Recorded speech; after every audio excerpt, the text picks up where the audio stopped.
Assalamualaikum warahmatullahi wabarakatuh. Apa kabar anak-anak hari ini? Semoga semuanya dalam keadaan sehat selalu ya.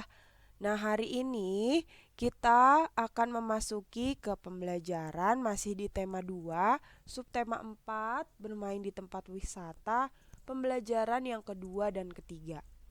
Oke, sebelum memulai pembelajaran hari ini, yuk sama-sama kita berdoa terlebih dahulu. Berdoa dimulai.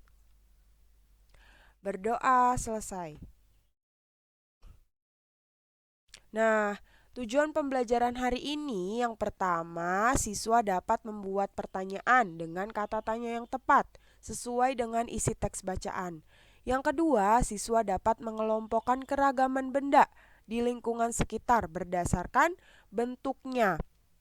Lalu yang ketiga, siswa dapat menyebutkan berbagai aturan yang berlaku di tempat wisata.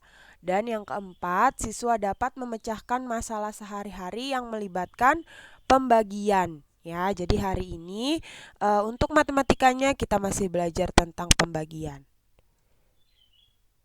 Nah, langsung masuk ke materi yang pertama, yaitu kita akan membaca teks ya. Simak teks di bawah ini. Yang pertama judulnya adalah Berwisata ke Pantai. Murid kelas 2 SD Hati Mulia akan berwisata ke pantai. Mereka sangat gembira. Mereka membayangkan dapat bermain di pantai. Mereka dapat bermain pasir, berenang, atau berjemur. Pada hari yang telah disepakati, mereka berkumpul. Mereka berangkat naik bus sekolah pada pukul 6 pagi. Perjalanan dari sekolah sampai ke pantai diperkirakan selama 1 jam. Semua dianjurkan untuk sarapan terlebih dahulu di rumah. Setiap anak hanya membawa 1 tas. Setiap tas berisi botol minuman, baju ganti, dan juga topi. Mereka tidak lupa membawa buku catatan dan alat tulis. Mereka akan mengamati benda-benda yang ada di pantai. Nah, berdasarkan teks yang ada di sini, kita akan membuat kalimat tanya, ya. Nah, coba buatlah kalimat tanya terkait teks tersebut. Masih ingat ya, kalimat tanya itu ada apa saja?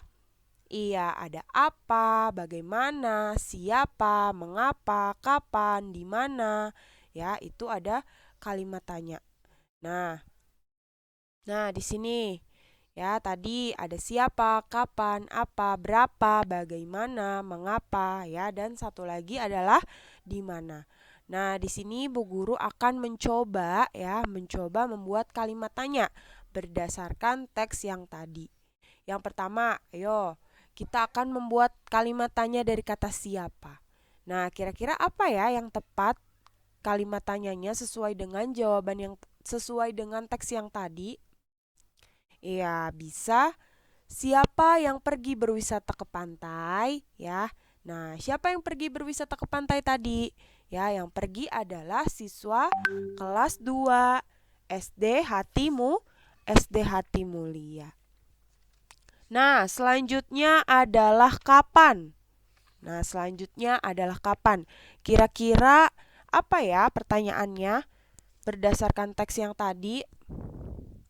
Nah, bisa kapan para siswa berangkat ke pantai? Ya, para siswa berangkat ke pantai pada pukul 6 pagi, ya. Nah, selanjutnya apa? Nah, apa yang para siswa amati ketika sampai di pantai? Nah, tadi apa berdasarkan teks? Siapa yang masih ingat? Iya, yang mereka amati adalah berbagai benda ya, berbagai benda yang ada di pantai. Lalu berapa? Nah, bisa kalimat tanyanya yaitu berapa lama perjalanan yang ditempuh ke pantai, ya. Nah, berapa lama? Tadi kurang lebih adalah 1 jam, ya. Nah, terus yang kelima, bagaimana? Kira-kira apa pertanyaannya? Iya, pertanyaannya bisa bagaimana perasaan para siswa, ya. Tadi berdasarkan teks yang tadi, perasaan para siswa adalah gembira. Nah, yang terakhir, yang keenam, kita buat kalimat tanya dari kata mengapa. Iya, Mengapa mereka sangat senang? Nah, bisa seperti ini ya. Nah, mereka sangat senang adalah karena ingin pergi ke pantai. Oke, Bu Guru akan mengulas lagi. Kalau kata tanya siapa ya, siapa itu pasti jawabannya adalah nama orang ya. Nah, siapa itu merujuk ke orang ya. Nah, kalau kapan? Kalau kapan ini berkaitan dengan waktu ya. Waktunya kapan? Bisa pagi, bisa siang, sore atau malam ya. Kalau berkaitan dengan waktu berarti pagi, siang, sore, malam. Atau kalau misalnya ada jamnya ya, kayak tadi di teks itu pukul 6 pagi. Berarti kalau ditanyanya kapan, jawabannya adalah pukul 6 pagi. Nah, kalau berapa ya? Kalau berapa bisa berkaitan dengan jumlah ya atau lamanya waktu ya. Nah, itu biasanya kita menggunakan kalimat tanya berapa.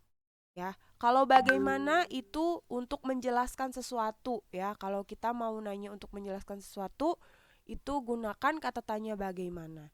Ya, kalau mengapa, nah kalau mengapa itu kita untuk menanyakan alasan ya. Mengapa? Nah, itu adalah kalimat tanya. Oke, Bu Guru lanjut ya. Nah, selanjutnya kita akan mengelompokkan benda ya. Mengelompokkan benda berdasarkan apa, Bu? Berdasarkan bentuknya. Bentuknya ada yang tetap dan tidak tetap. Maksudnya apa, Bu? Nah, kalau yang tetap berarti bendanya tetap ya.